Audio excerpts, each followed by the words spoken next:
Alors aujourd'hui, samedi 29 avril, nous sommes sur Vannes à la manifestation Nini. Ni Macron ni Le Pen. Ces manifestations ont lieu un peu partout en France. Aujourd'hui, ils sont une vingtaine à l'hôtel de ville de Vannes. Donc comme vous allez le voir, il n'y a pas que des jeunes, contrairement à ce qu'on pourrait croire. On va un peu les interroger pour savoir ce qu'ils pensent de ces deux candidatures, Le Pen-Macron. Alors nous avons rencontré deux manifestants de cette manifestation Nini. Alors vous pouvez nous expliquer pourquoi vous êtes là aujourd'hui avec nous? Moi je suis là personnellement parce que mon candidat n'a pas passé le premier tour. Donc bon, c'est le jeu démocratique. Après c'est vrai que là on a un choix. Enfin moi j'ai fait mon choix, mais on laisse un pauvre choix pour moi aux citoyens quoi. Donc Mais c'est complexe d'avoir un choix qui n'est pas réel au vu de pas mal de personnes quand même qui se sont fait radier. C'est pas un vrai résultat qu'on a. On peut pas voter pour un faux résultat. C'est très complexe quand même. Enfin, c'est dans la Constitution un droit de vote qui a été spolié aux gens. Enfin, c'est un problème. Qu'est-ce que vous n'aimez pas dans les programmes des deux candidats? Trop libéral en fait pour Macron quoi. Problème de droits des femmes pour Le Pen. Voilà, puis même de droits humains Européen, par rapport à l'Europe. C'est pas possible. Il y a tellement de fermes qui vont couler parce que là c'est quand même la première exportatrice d'Europe, la France. Si ces droits-là, enfin si c'est sorti de l'Europe, la France va couler niveau agriculture, ça craint grave. Moi, on m'a toujours appris, la démocratie, c'est voter pour un projet, quoi. Et là, c'est vrai que ça fait plusieurs élections qu'on vote contre. Et moi, ça me gêne un peu, quoi. J'ai pas envie d'avoir du fascisme, mais bon, j'ai pas envie d'avoir de l'ultralibéralisme aussi, qui amènera au fascisme, à mon avis, en 2022, de toute manière. Et que pensez-vous de l'alliance avec Dupont-Aignan et Madame Le Pen? Oh, c'est un opportuniste. Ouais, moi je trouve ça normal, ça m'étonne pas en fait. Lui il essaye de se placer. Et il creuse sa place. Il creuse son trou, c'est exactement ça.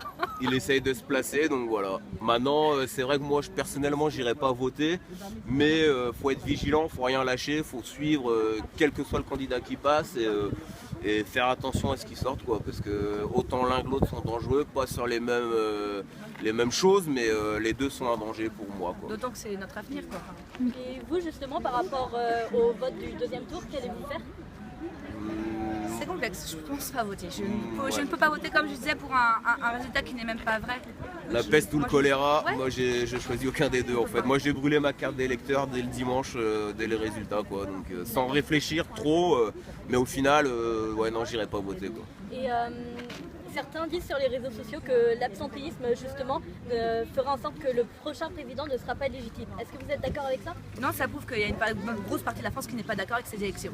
Les gens, et ça devrait être pris en compte. Il y a une bonne partie qui ne seront pas d'accord. Le problème c'est que c'est pour ça moi que j'ai milité pour France Insoumise aussi, c'est qu'il faut passer à une 6ème République parce que cette 5ème République fait que même s'il est élu avec 3 personnes, avec personne suit derrière, il est élu, il est au pouvoir quoi. Donc c'est une des raisons aussi pourquoi il faut passer à la 6ème République pour moi. D'accord. Et dans le cas où Le Pen passerait, qu'est-ce que vous feriez? Et même question avec Macron? Faut être vigilant en fait, parce que peut-être qu'on a peur pour rien, après je pense pas, mais faut être vigilant, faut rien lâcher. De toute façon nous, le mouvement France Insoumise ici, pour nous c'est le début, donc on va continuer, on va regarder sur tout ce qui se passe, tout ce qui se propose, toutes les paroles qui seront dites et voilà quoi, on sera là, on a des outils pour contrer ça quoi, les manifestations ou d'autres choses quoi. Voilà, faut pas lâcher l'affaire. Alors moi c'est soit je me bats sur place, soit si elle applique vraiment son programme, je ne pourrais pas rester dans un pays où je ne me sentirais pas dans mon propre pays. Je préfère émigrer dans un autre pays que française en France. Mais faut pas leur laisser le pays quoi. Oui mais c'est dommage. Je verrai sur le moment. Ok. Monsieur, pourquoi vous êtes aujourd'hui ici à cette manifestation Nini? Bien parce que le vote du premier tour a mis deux candidats en face à face qui ne sont absolument pas dans mes idées, mes convictions. Donc je venais soutenir ce mouvement pour faire acte de mon mécontentement sur ce vote. D'accord. Et quels sont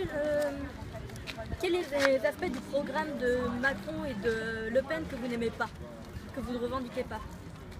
Madame Le Pen veut fermer les frontières, a quand même un discours assez haineux sur son prochain. Voilà déjà les deux points pour lesquels je ne prends pas parti quoi. Enfin, je suis pas content. Et M.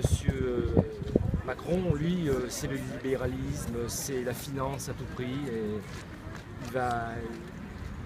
il va pas penser au peuple, quoi. D'accord. Et que pensez-vous de l'alliance avec le FN et M. Dupont-Aignan? Je pense pas que ce soit une bonne chose pour M. Dupont-Aignan de se rallier à Mme Le Pen. Et pensez-vous que c'est une bonne chose justement pour Mme Le Pen? Ah, pour elle, c'est une bonne chose, j'imagine, bien sûr. Les prochaines élections qui arrivent, est-ce que vous allez voter blanc, voter nul Quel sera votre choix? Mon choix, il est que je ne voterai ni pour Mme Le Pen et ni pour M. Macron. D'accord.